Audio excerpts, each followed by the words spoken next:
அத்தியாயம் 14. லாபலோமா. காலை 6 மணிக்கு சில நிமிடங்களுக்குப் பிறகு தன் கட்டிடத்தின் மின்தூக்கியிலிருந்து வெளிவந்தபோது அவனுடைய அலுவலக கதவிலிருந்த கண்ணாடி வழியாக வெளிச்சம் தெரிந்தது. திடீரென நின்ற சூர்யா உதடுகளை இறுக்கமாக வைத்து அந்த தாழ்வாரத்தில் மேலும் கீழும் பார்த்துவிட்டு வேகமாக அலுவலக அறையை நோக்கிச் சென்றான். மெதுவாக கதவில் கை வைத்து ஓசையில்லாமல் திறக்க முயன்றான். ஆனால் அந்த குமிழ் திரும்ப மறுத்ததால் அது பூட்டப்பட்டிருப்பதை உணர்ந்தான். இப்போது மிக கவனமாக ஒரு கையால் குமிழை பிடித்துக்கொண்டு மறு கையால் சாவிக்கொத்திலிருந்து அந்த பூட்டின் சாவியை எடுத்தான். மிக மெதுவாக ஓசையில்லாமல் குமிழை திருப்பி கதவை திறந்து உள்ளே போனான். ஈஸ்வரி தன்னுடைய முன்கைகளில் தலையை சாய்த்தபடி தூங்கிக் கொண்டிருந்தாள். அவள் தன்னுடைய உடைகளுக்கு மேல் சூர்யாவின் கோட்டை போட்டுக் கொண்டிருந்தாள். இப்போது தன்னுள் எழுந்த சிரிப்பை அடக்கியபடி கதவை மூடிவிட்டு உள்கதவுக்கு வந்தான். உள்ளறையில் யாருமில்லை. இப்போது ஈஸ்வரியிடம் சென்று அவள் தோளில் கையை வைத்தான். அவள் தூக்க கலக்கத்தில் எழுந்திருந்ததால் அவள் கண்ணிமைகள் துடித்தன. திடீரென எழுந்து கண்களை அகல விரித்தாள். அவனை பார்த்து புன்னகைத்தபடி நாற்காலியில் சாய்ந்து உட்கார்ந்து கைகளால் கண்களை கசக்கிக் கொண்டாள். ஒரு வழியா திரும்பி வந்துட்டீங்க போல இருக்கு. இப்ப மணி என்ன? காலையில 6 மணி ஆச்சு. என்ன பண்ணிட்டு இருக்கீங்க? சூர்யாவின் கோட்டை தன்னை சுற்றி போர்த்திக் கொண்டு கொட்டாவி விட்டாள். நீங்க திரும்பி வர்ற வரைக்கும் இருக்க சொன்னீங்க, அதான். அடடா, நீ அவ்வளவு விசுவாசமான வேலைக்காரியா? நான் ஒன்னும். அவள் திடீரென எழுந்து வந்தாள். சூர்யாவின் கோட்டுக்கு கீழே நெற்றியில் புடைத்திருந்ததை பார்த்து கூவினாள். என்னாச்சு உங்களுக்கு? அவனுடைய வலது பக்கம் முன்னேற்றி கருத்து வீங்கியிருந்தது. நான் விழுந்துட்டேனா இல்ல யாராவது அடிச்சாங்களான்னு தெரியல. எப்படியோ, ஆனா அது பயங்கரமா வலிக்குது. அவன் நெற்றியைத் தொட முயன்று வலியால் முகம் சுழித்தான். புன்னகைக்க முயன்று பார்த்தான். நான் ஒரு ஆளை பார்க்க போனேன். கொஞ்சம் அதிகமா குடிச்சிட்டு இருந்தேன். எனக்கு மயக்க மாத்திரை கொடுத்துட்டான் போல. நான் 12 மணி நேரம் கீழே கிடந்தேன். தன் தொப்பியை எடுத்து அவளுடைய தலையில் வைத்தான். நீங்க ஒரு டாக்டரை போய் பார்ப்பது நல்லது. இப்படி தலையில காயத்துடன் தெரிய முடியாது என்றாள் ஈஸ்வரி.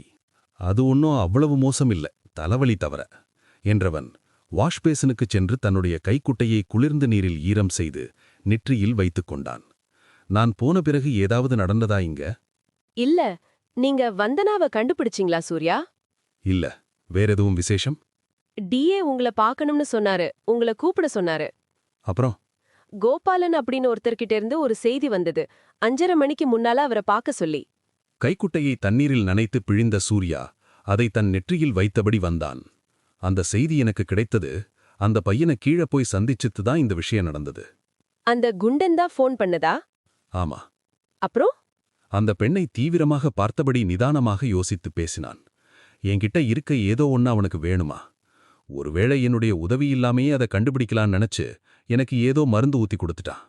இப்போது முறைத்து பார்த்தான் சூர்யா. அவன் தப்பு செஞ்சிட்டான். சரி, வந்தனா உனக்கு மெசேஜ் எதுவும் அனுப்பலையா? இல்ல என்று தலையாட்டினாள் ஈஸ்வரி.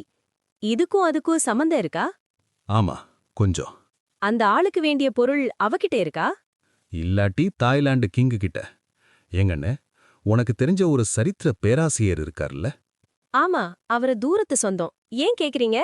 அவர்கிட்ட சில கேள்விகள் கேட்கலாமா? ஆமா, அவர் நல்ல மனுஷன்.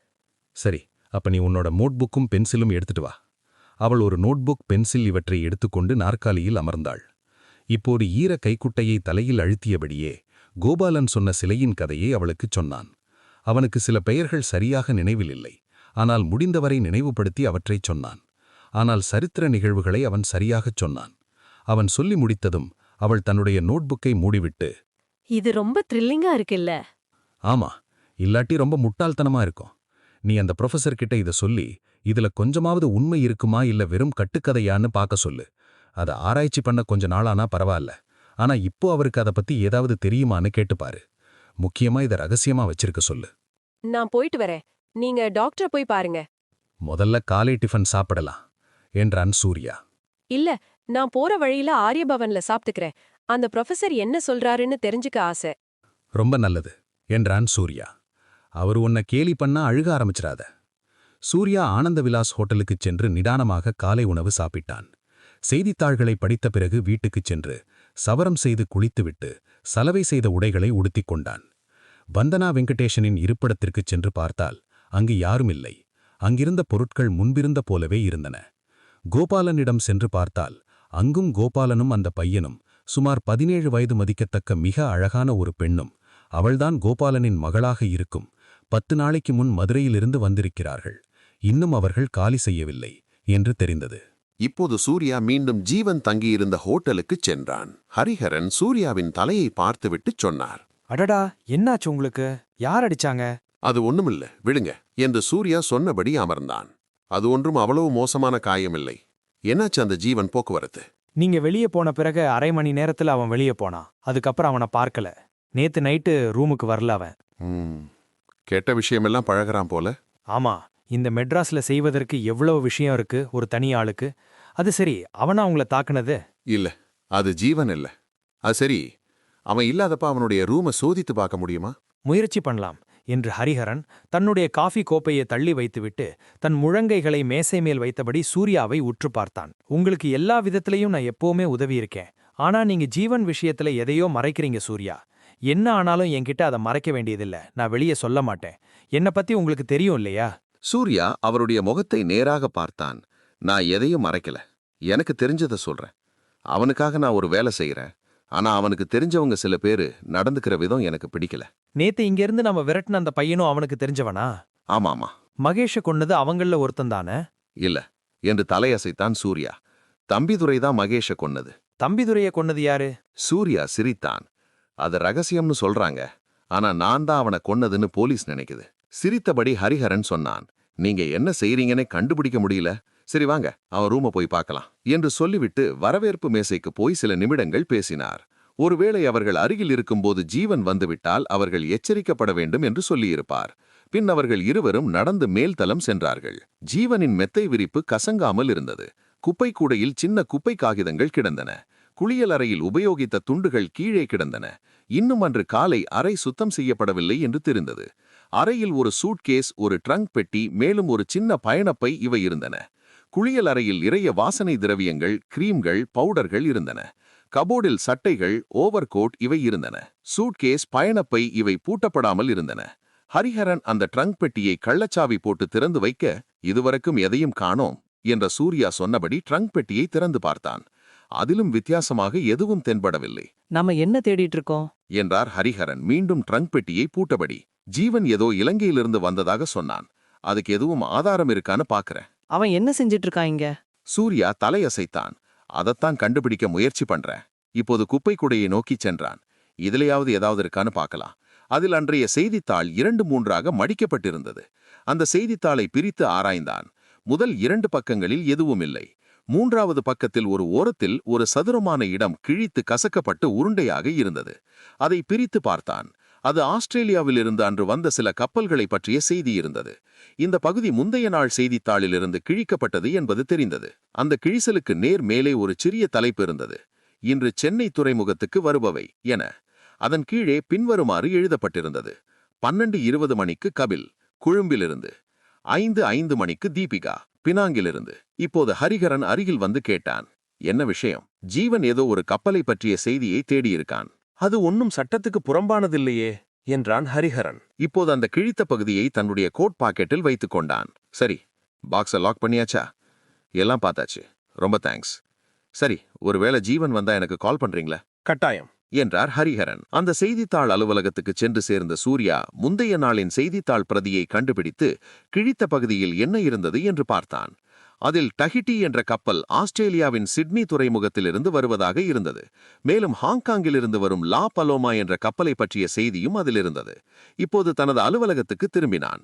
டெலிபோன் புத்தகத்திலிருந்து ஒரு எண்ணை தேடி பிடித்து கூப்பிட்டான்.